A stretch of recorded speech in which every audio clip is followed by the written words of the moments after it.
Welcome to Storytime Crafts at Palmer Public Library. We have been reading all things Dr. Seuss this week. It's his birthday and so we're celebrating. Our craft this week is doing our best to mimic some of his artwork throughout his stories.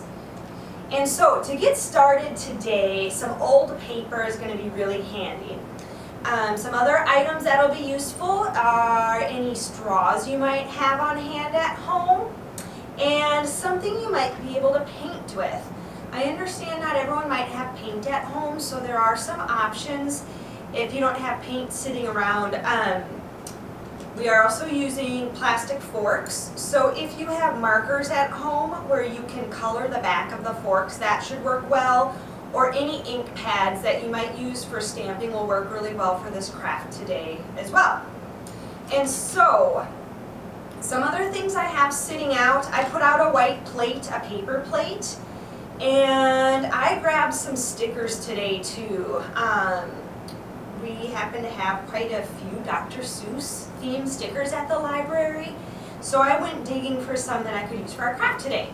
But what we'll end up making are these trees.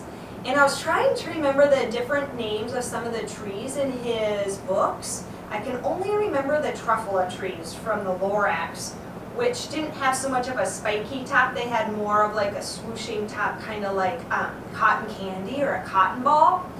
But with our forks today, we'll be making these kind of spiky top trees that you might find in a Dr. Seuss story. So to get started, I mentioned some old paper. If you can see this paper well at all or not, I'm not sure. But this is the same paper that we used on our penguin bellies last week.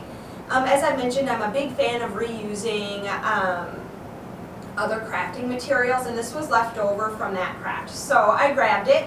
As you can see, it's kind of skinny. So if you prefer a bigger sheet, which I would almost recommend because it ended up being quite a bit of fun to decorate the trees. So then you just have more space to work. But anyway, some old paper.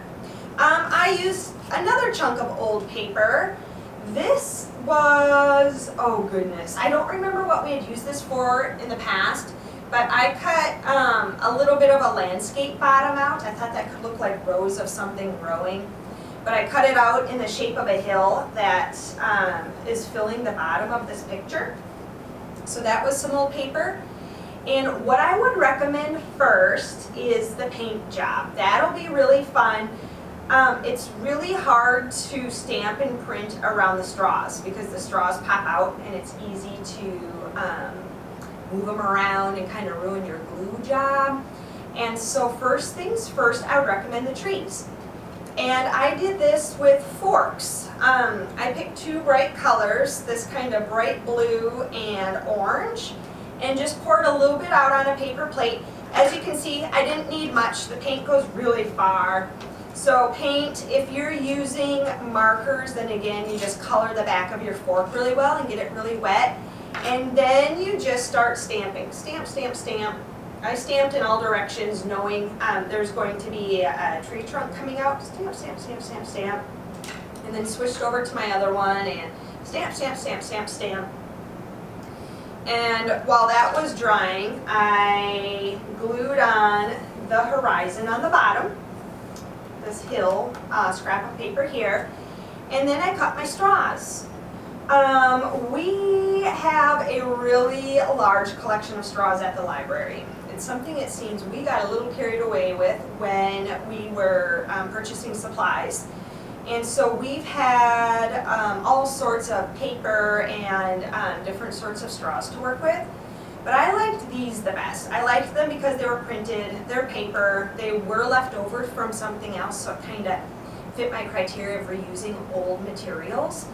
But all I did was just measure how much space I needed from the bottom of the tree to the hill here, and then just cut them. Super easy.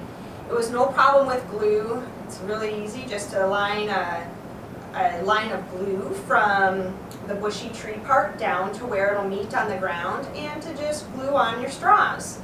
Of course, that needed time to dry, which was perfect because the trees were still wet anyhow. So after a little time of drying, I just just added a couple stickers. There's Horton, you might recognize Horton down at the bottom, and there's the cat in the hat.